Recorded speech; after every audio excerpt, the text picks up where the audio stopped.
Don't look now, Chelsea fans, but before you get a chance to run Mauricio Pochettino out of London, he might have you in a European spot for next year.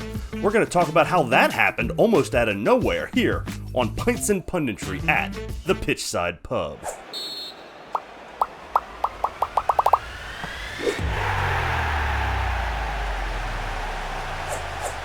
The Pochettino out crowd have been some of the most vocal Chelsea fans this season, but before they have their way, Chelsea has managed to work themselves back into 7th place, which could get them a European qualification spot for next year. We're going to talk about that today, but before we do, go hit that subscribe button for me down below. Get down in the comments section. Are you one of the Pochettino out folks, and are you still that way, or is he starting to come around on you? Get in that comment section. Let me know what you think. Follow the channel on Twitter at Pitchside Pub. You can leave some comments on there and check out the website pitchsidepub.com. So a convincing 5-0 victory against West Ham over the weekend.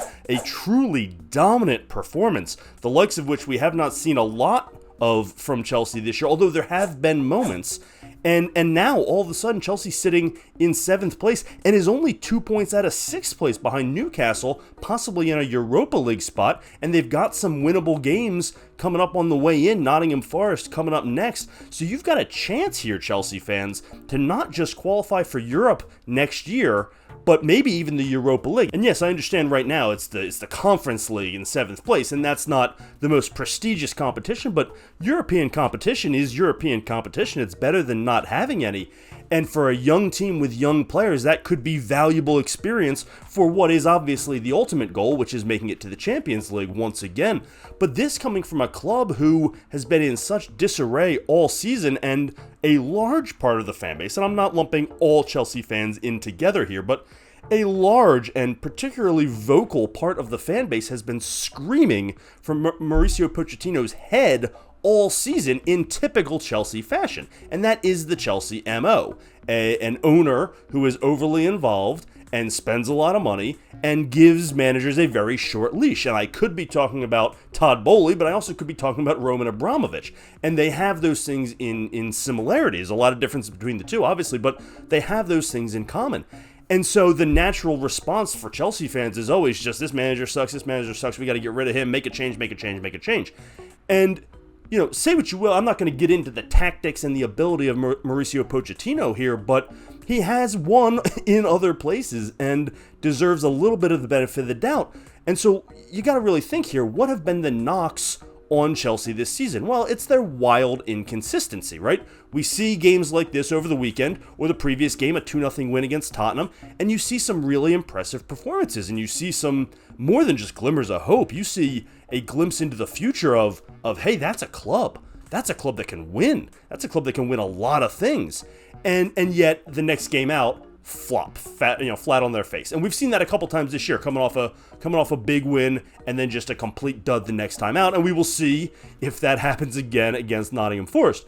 But that's inconsistency, and that has been the big knock on this club this year, and that is why they are fighting for a qualification in 7th place and not a top 4 finish. They're fighting for the Conference League and not the Europa League and not the Champions League. But should that not have been expected? Think about what causes inconsistency. Well, it can be caused by bad coaching, and that, I guess, is the argument that the poach out crowd makes. But you know what else is a major source of inconsistency? Youth. Young players are inconsistent. This entire Chelsea rebuild, you can argue about whether they need to rebuild or not, that's a different topic, but this entire Chelsea rebuild under the Boehly regime, who have spent all this money, they have prioritized youth, young players. And yes, some had experience, some had Premier League experience, but they're still young, and young players are inconsistent. That's what makes a player like Jude Bellingham so great, is he is very consistent at such a young age, but that's rare. Typically, young players, 19, 20, 21, 22, these guys are inconsistent. You get in fantastic games from them one game, and then they disappear the next game. And that is actually pretty typical. And part of their growth development is limiting the down and making the up more common, right? In that roller coaster of good to bad, you're limiting the down slopes and you're raising up the up slopes and having more of those. It's part of what makes Cole Palmer so good. He is remarkably consistent for such a young player.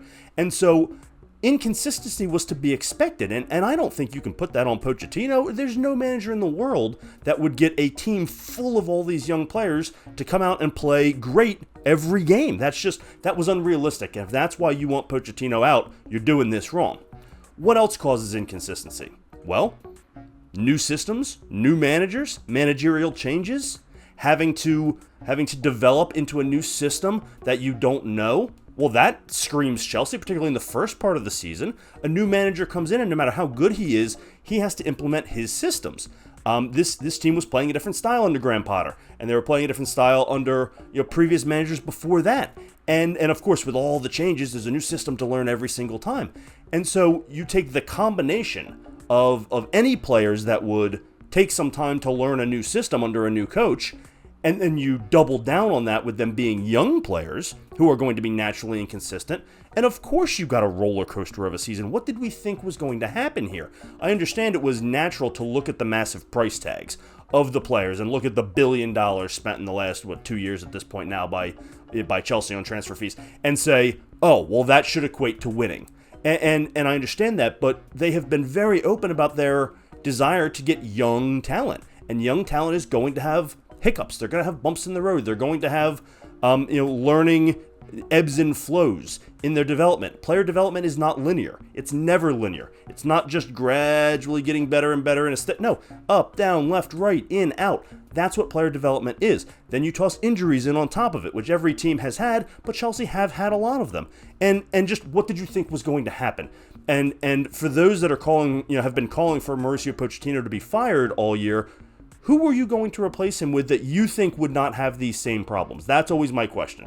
When you want somebody out, well, who are you replacing him with that would not have these same problems? And I don't know the answer to that. If you know the answer to that, get down in the comments for me. Please let me know who you think would have made young players more consistent and would have been able to implement whatever their system is with less bumps in the road, because I don't think that's a thing.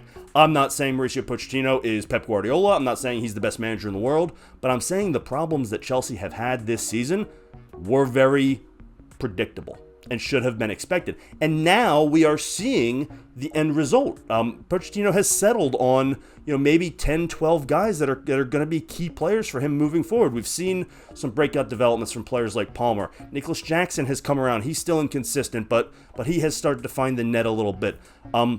There's been some guys that have really started to stand out under Pochettino, and that's the next step. That's the next step. And now, because of that, and they understand the system, and they're getting more experience in the Premier League, these young players aren't quite as young anymore. And they get more experience. And now they're going to get more consistent. And all of a sudden, you start to see some results like over the weekend. So, for all those crying for Pochettino out, be careful what you wish for. And it's not just that he's such a good manager. It's that change is not always for the better. And patience is necessary, particularly with young players. And look at what has happened now that you've been forced to be patient. The fans who've been calling for Pochettino's head, you get no credit for this. You get no credit for this, and don't start changing your tide now. You've been calling for it, you were wrong. Look at what is starting to happen. You're starting to see some results, and maybe, just maybe, Mauricio Pochettino knows how to coach football a little bit. And maybe, just maybe, some of these players that Chelsea went out and got are halfway decent. And yes, they spent a ton of money, and it hasn't turned out the way they had hoped yet. But this, honestly, is about how this should have gone. And I don't know who would have done it any better. So I think it's great to see a plan stuck with, whether it's a good plan or not. They stuck through with it and are seeing it through. And Pochettino's getting some results. And Chelsea's going to finish this season on a high note. And they could end up in European football next year. Definitely the Conference League is within reach because they're there right now if they just see it through. Possibly the Europa League. And boy, what a turnaround that would be for this season after the disaster it started with. Get in that comment section. Let me know what you think. If you're a Chelsea fan, have you been on the Pochettino out campaign, or are you calling for his support and hoping he sticks it through? Get down in that comment section. Let me know what you think. Do the same thing on Twitter at Pitchside Pub. Make sure you subscribe to the channel for me down below. Like the video. Put on your notifications. Do whatever you can. And of course, check out the website pitchsidepub.com. Thanks as always for joining us here on Pints and Punditry at the Pitchside Pub.